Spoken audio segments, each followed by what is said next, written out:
Hello বন্ধুরা, আসসালামু আলাইকুম। সবাই কেমন আছেন? আজকে রান্না করব আলু দিয়ে মুরগির মাংসের ঝোল। প্রথমে আমি মুরগির মাংসটাকে ভেজে নিব। চুলায় একটি পাইপ্যান বসিয়ে তাতে তেল দিয়ে দিলাম। তেল গরম হয়ে আসছে, দিয়ে দিব হলুদ এবং লবণ মেখে রাখা মুরগির মাংস। এবার হালকা ব্রাউন কালার করে ভেজে নিব। হালকা ব্রাউন কালার করে ভেজে নেওয়া হয়ে গেলে তুলে নিব। এ পর্যায়ে দিয়ে দিব ওই তেলেই আলু কেটে ধুয়ে রাখা, একটু লবণ দিয়ে দিব। আলুটাকেও হালকা ব্রাউন কালার করে ভেজে তুলে নিব। এ পর্যায়ে চুলায় আমি একটি পাতিল বসিয়ে তেল দিয়ে দিলাম। তেল গরম হয়ে আসছে, দিয়ে দিব পেঁয়াজ এবং মরিচ কুচি। পেঁয়াজ মরিচ কুচি হালকা ব্রাউন কালার করে ভেজে দিয়ে দিব আদা বাটা, রসুন বাটা, জিরা বাটা। এবার একটু ভেজে নেব। তেলের সাথে একটু নেড়ে ছেড়ে ভেজে নিয়ে এই পর্যায়ে দিয়ে দিব সামান্য পরিমাণে পানি,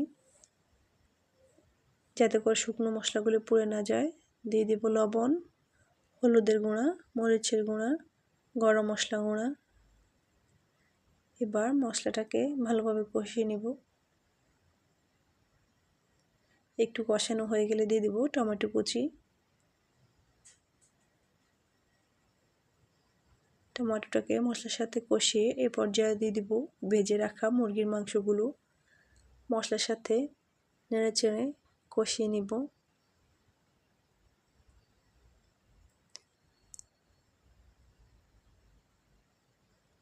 একটু কষিয়ে নিয়ে দিয়ে দেব ভেজে রাখা আলুগুলো।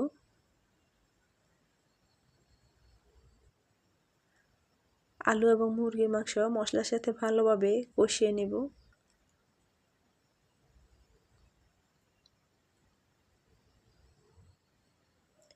দিয়ে দিব দুটো কাঁচা তেজপাতা। এ পর্যায়ে দিয়ে দিব ফুটন্ত গরম পানি, দিয়ে ভালোভাবে নেড়ে ছেড়ে ঢেকে দেব সিদ্ধ হওয়ার জন্য।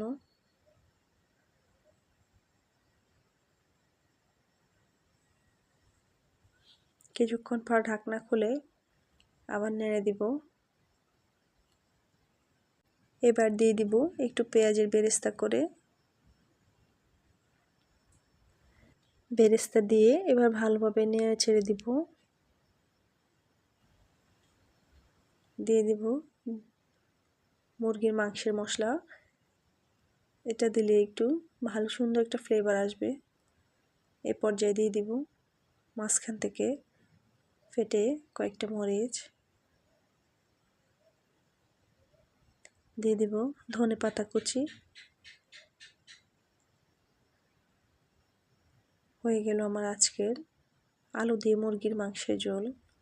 বন্ধুরা, আমার ভিডিওটি যদি ভালো লেগে থাকে প্লিজ লাইক দিবেন, কমেন্ট করবেন, শেয়ার করবেন।